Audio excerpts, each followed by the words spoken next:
Hai, Assalamualaikum warahmatullahi wabarakatuh. Kembali lagi bersama saya, Alfiansa.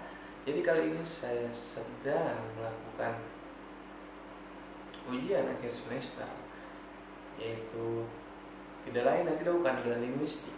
Jadi kali ini pembahasannya adalah sintaksis, itu aspek. Oke, saya akan menjelaskan apa itu aspek. Aspek adalah kategori gramatikal dalam verba yang menyatakan kondisi suatu perbuatan atau kejadian, apakah baru dimulai, sedang berlangsung, sudah selesai, atau berulang-ulang. Dalam aspek ada bermacam-macam cara untuk menyatakan aspek, tetapi dalam bahasa Jepang, secara garis besar dapat dikelompokkan menjadi dua macam saja. Yang satu menggunakan verba bentuk T, yang kedua menggunakan verba selain bentuk T, yaitu bentuk kamus. Nomor satu, aspek yang menggunakan verba bentuk T. Nah, verba bantu hojodoshi yang mengikuti verba utama hondoshi bentuk T.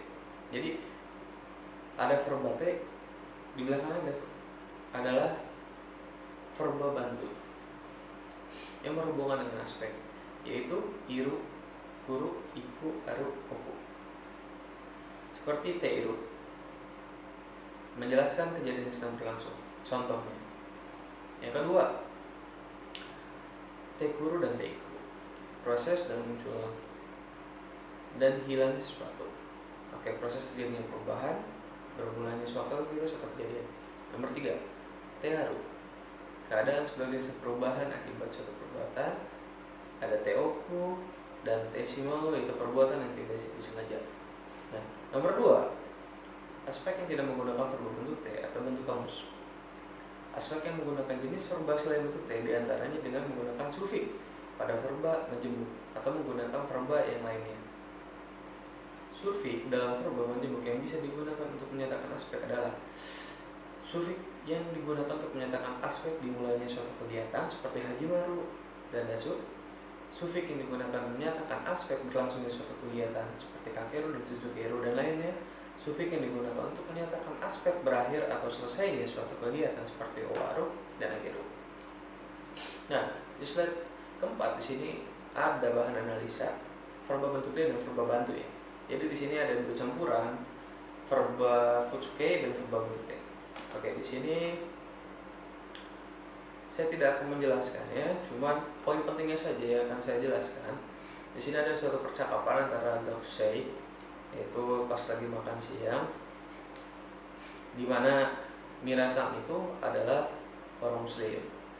Nah, di sini ada percakapan di Yamada-sanga yang saya garis bawahi, yang saya warna hijau ya.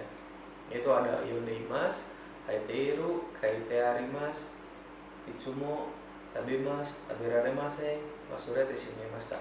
Ya. Jadi apa ini? Oke. Kita lihat hasil analisa saya. Nomor 1, Ie, mada desu. Hima arekishi o yondeimasu. Kalimat yang digaris bawahi adalah kata kerja yang menunjukkan aspek sebuah aktivitas yang masih berlangsung, yang mempunyai aspek sekarang saya sedang membaca buku. Aspeknya di mana? Yaitu yondeimasu. Yonde verba bentuk T dan iru. Ini bentuk, bukan bentuk kamusnya ya, bentuk maskinya, bentuk kamusnya. Yonde masih menyatakan kegiatan sedang berlangsung. Itu aspek yang menyatakan bahwa kegiatan sedang berlangsung. Jadi seperti itu binasa, menentukan aspek bentuk T. Yang kedua, butaniku ga haiteru. Nah, kalimat yang digaris bawahi adalah aspek yang menunjukkan kondisi hasil suatu perbuatan atau kejadian yang mempunyai arti nasi kara itu ada daging babinya. Nah, haiteru. Kenapa haiteru menjadi aspek kondisi hasil suatu kejadian? Nah, memang itu sudah dimasukkan, jadi kejadiannya itu udah lampau, udah dikerjakan gitu. Jadi hasil sesuatu. Oke, nomor 3, ushiro ni chumuryo ga kaite arimasu yo. Kalimat yang digaris bawahi adalah kata kerja yang menunjukkan aspek perbuatan yang telah dilakukan, yang mempunyai arti di belakangnya telah tertulis bahan masakan. Jadi di Jepang itu kalau beli makanan tertulis tuh bahan-bahan makanannya apa aja, dan di situ kegiatan telah dilakukan. Jadi kan kita mau beli sesuatu, jadi sudah ada shitsumeinya, udah ada penjelasan, dan itu udah dilakukan sama orang yang melakukannya, seperti itu. Aspeknya di mana? Bentuk aspeknya di mana? Keite, arimas. Bentuk te dan arimas sudah ada, seperti itu. Nomor 4, watashi wa hiru gohan ni itsumo onigiri to famichiki no tabimasu. Saya setiap makan siang, saya setiap makan siang hanya makan onigiri dan famichikin saja.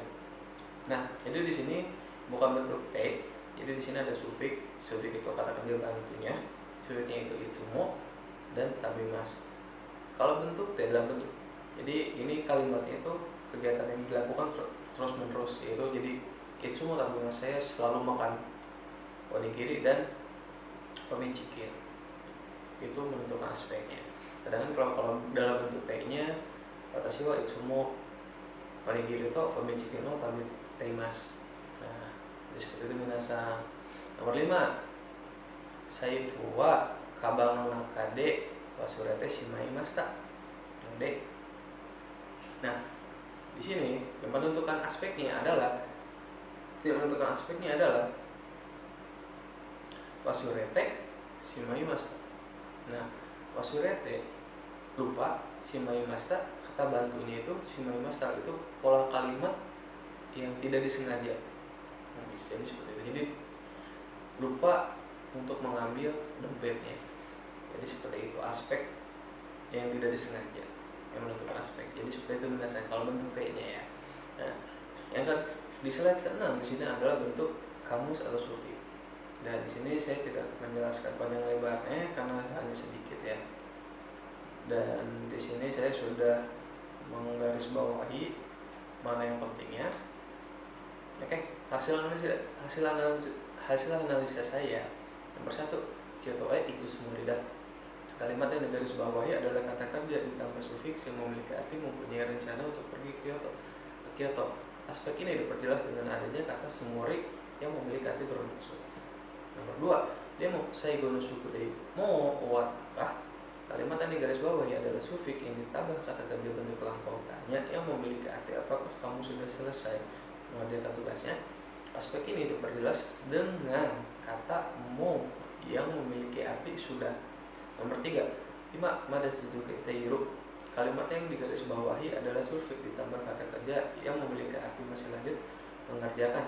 Aspek ini diperjelas dengan adanya sufiks mada dan suzuki. Artinya masih dan lanjut. Mungkin minasa masih bingung di sini. Maka di sini saya membuat sebuah kesimpulan. Yang pertama, kesimpulannya aspek adalah suatu perubahan gramatikal yang mampu menyatakan sebuah kondisi, suatu kejadian atau perbuatan. Nomor 2, jika untuk menyatakan aspek verbate wajib di belakang verba utama harus ada verba pendukung yang berhubungan dengan aspek untuk menentukan suatu kejadian. Jadi kalau jika verbate menentukan aspek dalam verbate itu di belakangnya seperti ada teiru, tearu, seperti itu minasan. Nah, jika menyatakan aspek bukan verbate atau futsuke, maka sebelum verba harus diisi oleh sufiks pendukung yang berhubungan dengan aspek. Seperti tadi, watashi wa itsumo onigiri wo tabimasu. Saya selalu makan onigiri. Kalau misalnya bentuk T-nya kan watashi wa itsumo onigiri wo tabiteiru. Jadi seperti itu biasa.